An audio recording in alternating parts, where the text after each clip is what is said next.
Most divorces don't start with yelling. They don't start with cheating. And they sure as hell don't start with lawyers. They start when a man stops leading at home. So you got knocked down. Now it's time to rise stronger than ever. This is Forged by Fire, the Intentional Man podcast for husbands, fathers, and leaders who refuse to stay broken. We rebuild with purpose, we live with clarity, and we lead like hell's watching. Let's get to work.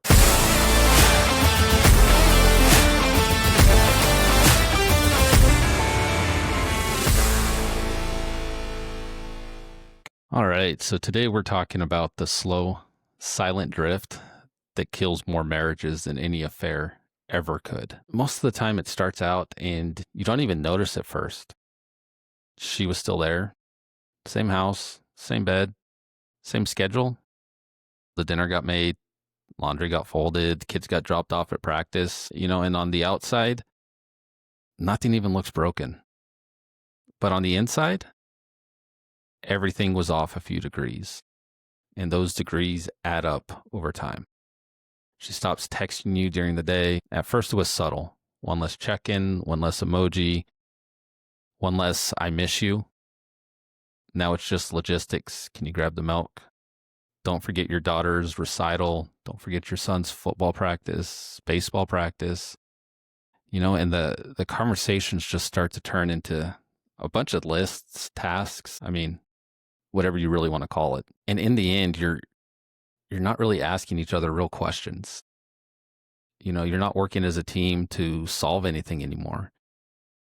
You're basically just passing information along, kind of like you do at work.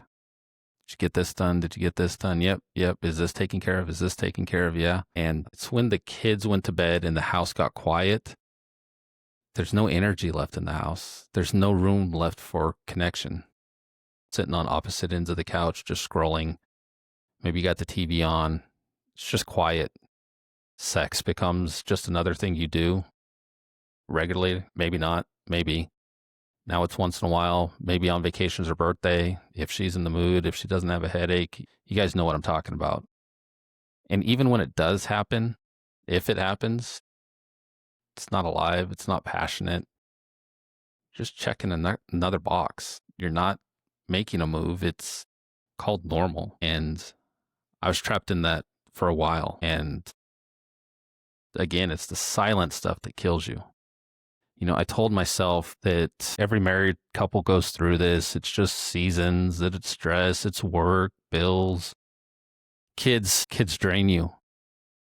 But you have to remind yourself, at least I was reminding myself, I'm a good provider. I worked long hours. I didn't cheat. So it must be fine, right? It's not. Deep down, I knew it. It wasn't fine. I felt it. And at the end of the day, I just didn't want to admit it. It kind of reminds me of Ernest Shackleton's crew stuck in the Antarctic ice for over a year. Their ship didn't sink in a storm. It didn't get swallowed up in one of those big dramatic events that you might think. It just got trapped slowly. Pressure built gradually until ice crushed it from all sides. Can you imagine quiet, cold, inevitable? That's how most marriages end. Not with a blow up, but with months, sometimes even years, of quiet pressure no one wants to acknowledge. No one wants to admit it. You always think you have more time when the kids are gone, when this happens, when that happens. You think you can come back from it later. And the reality is, one day it's going to be gone. Emotionally gone, spiritually gone, and soon after, physically gone.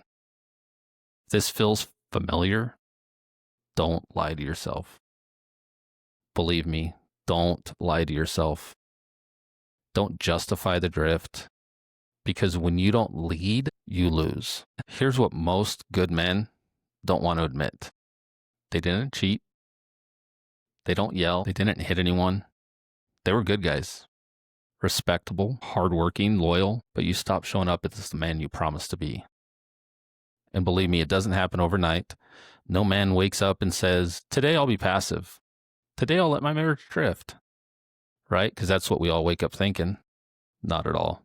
Not even a little bit. It happens through thousands and thousands of little compromises. 1,000 silent movements where you should have leaned in but you leaned back instead. You stopped pursuing her. You let the spark die, expected her to carry the fire. When she pulled away, you assumed she was moody, not lonely. When she got short with you blamed stress, not the growing distance. You noticed the tension, but what do? Instead of facing it, we just avoided it. You stopped leading it home. You showed up for the job. How many of you guys are just showing up for the job? It's not what marriage is about. It's really not. You can take care of the bills. You can be present, but when you stop owning your part, that's when things started to feel cold. You've got to own what you do in your marriage. When things feel cold, stop saying she's being difficult. If communication isn't right, stop thinking she just doesn't get me. She just doesn't understand where I'm coming from, because that's really not the truth. You can't just look at the symptoms. You have to look at the root cause. What is causing this? What's causing that reaction? One of the best things I ever heard is look at an individual's response. If she's mad that you, let's say, left the refrigerator open as you're cooking or something stupid like that, and her response is a 10, it's probably something else. And you probably need to dig into that a little bit and find out what's going on. If the level of her response does not match what she's upset about, then there's something else going on. It's really that simple. Has she stopped trusting you? Not because you were reckless, but because you were absent. Maybe you're not absent physically, maybe you're not absent financially, but your presence, are you present when you're there? Or you just come home, crack open a beer, turn on the game, and forget that anybody else is in that house with you? Do you go out to the garage and just work on your cars, work on your bikes, instead of paying attention to her and the kids and everything else going on? What are you doing when you're home? Are you present? Do you have conviction? Are you absent in pursuit of her? I like to think of Ulysses S. Grant when he became general during the Civil War. The Union was losing, not because they lacked strength, but because their leaders really lacked direction. And every general before him hesitated. They would delay, they'd avoid decisive action. But Grant, he showed up. He took ownership of the entire campaign. Even when he didn't have all the answers, he moved. He made hard decisions. He was a leader. He led. That's what men today are missing. We talk a lot about leadership, and leadership isn't about being perfect. It's really not. If you talk to any good leader, it's not about being perfect. It's about showing up with courage, about showing up with clarity and conviction every damn day. And if you stopped doing that in your marriage, why are you surprised if she stopped following your lead? She didn't stop trusting you out of spite. She stopped because you gave her nothing to trust in. How many of you does that ring true? She stopped trusting you because you gave her nothing to trust in. If that's ringing true, there is good news. You can take it back, but you have got to be willing to lead again. We talk about some of the signs of a silent divorce, and it rarely starts with a big moment. When I look back at my failed marriage, I can pinpoint a couple things that happened several years before everything kind of turned. And again, it wasn't something big. It was something very, very small that at the time seemed like a good decision. But it doesn't start with those big moments. In fact, most men don't even realize they're really in what I call a silent divorce until they're already deep into it. And a lot of guys ask, so what does that look like? Take a look at your conversations. Are they shallow? You talk about schedule, the kids, what's for dinner, who's picking up what. But is there anything real in there? No check-ins, no how are you doing that actually lands. You could go days, even weeks without a meaningful exchange. And if that's you, that's one of the signs. Another one is you feel like roommates. Both of you living under one roof. You got shared responsibilities, but there's no fire. There's no spark. There's no weight in the way she looks at you. You're just two adults managing a household. You're not partners. You're not teammates. You're just roommates. And another thing is she stops caring about your opinion. She doesn't ask what you think, doesn't consult you, doesn't trust your input. You suggest something and she brushes it off, or even worse, makes the decision without even looping you in. A lot of men take that as defiance. It's not defiance, it's detachment. And when she's that detached, man, what's she running away from? She's running to pain towards pleasure. So what pain are you causing her that's causing her to run away? That's what I talk a lot about to the guys I help is it's human nature to run from pain and towards pleasure. So you have to ask yourself, what pain is she running away from? And another thing is eye contact. At first, this kind of becomes subtle. A look away here or there, a rush goodbye. But does she look at you when she's talking to you? And if she does, it's brief, disengaged. It's like the emotional connection is gone. And she's just unplugged. And hear this one a lot. Sex becomes mechanical or disappears altogether. Intimacy, when it does happen, if it does happen, it feels like an obligation, something she has to do, not something she's passionate about. There's no hunger, there's no pursuit. A lot of guys talk about they don't feel wanted, they feel tolerated. If she pulls away completely, what do we normally tell ourselves? It's stress or hormones.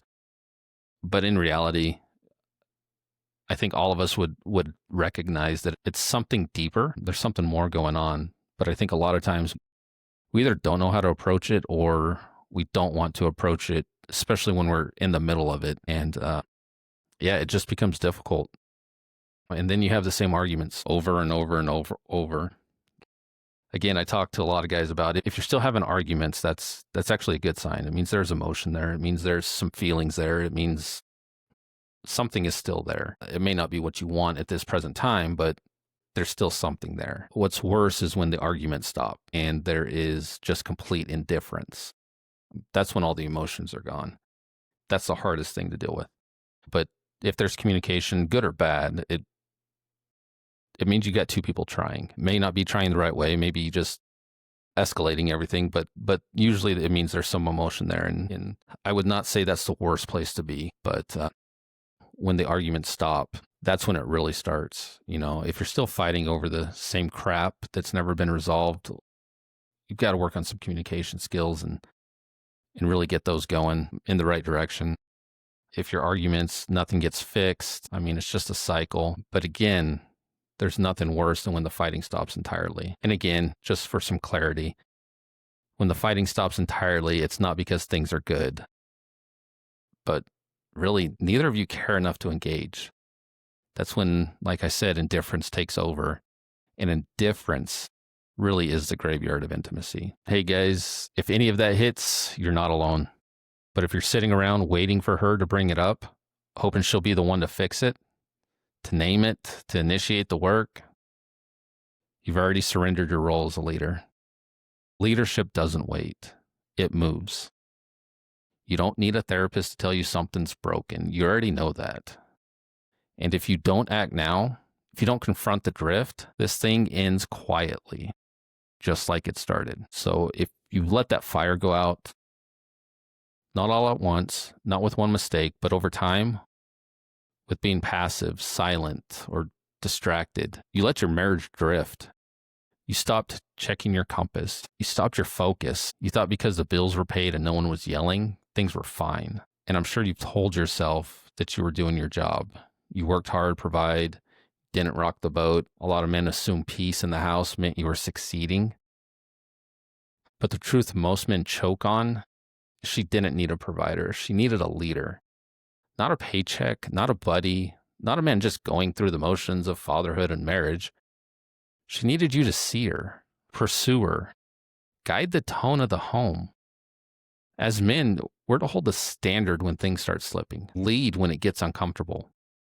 Not with force, not with control, but with presence, direction, and strength. She needs to feel safe, not because you locked the doors at night, but because you were emotionally, spiritually, and relationally grounded with her. She needs to feel chosen, not because you stayed faithful, but because you kept pursuing her, even when life got hard. And when you really think about that, You didn't. And I know it hurts, especially because you meant well, or you were tired, you were stretched thin, you were never taught how to lead a home with clarity.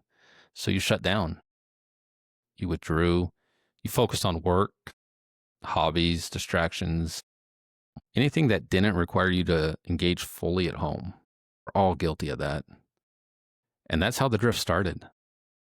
And now you're left wondering why she's cold, why the sex died, why you feel alone with someone who sleeps next to you. It's not because you're a monster. It's because you forgot what marriage is all about. You forgot that when you don't focus on the marriage, the fire dies. It always dies. Good men don't lead perfectly, but they course correct fast. They own it, they shift, they stop waiting for someone else to fix what they let slide. If you let it burn out, you can rebuild it. But you've got to stop pretending that being a good guy is enough. Guys, we talk about this a lot. Leadership is not a title. It's how you show up when it's the hardest. So this isn't about saving your marriage. This isn't about saving your marriage by Thursday. This is about taking back the ground you gave up over the years of silent. I stayed silent for way too long. And I can tell you now, I lead, and I lead with purpose. You've got to start with honesty. Don't start with her. Do not, whatever you do, don't start with her. She's not the problem. You've got to fix yourself first. And because of that, that's why I created the marriage audit. It's not some fluffy bullshit quiz or some emotional bait. It's a dead simple tool to show you where you're strong, where you're slipping, and what to fix first. Here's the best part. It's free, it's fast, and it's going to tell you what no one else will. So I encourage everybody, take the audit, see where you're at. The link is in the bio.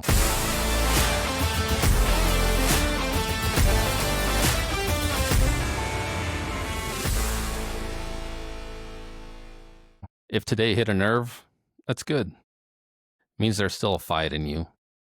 Don't let this be just another episode you forgot about by dinner. Take the audit, make the shift. This is forged by fire. You know what to do next.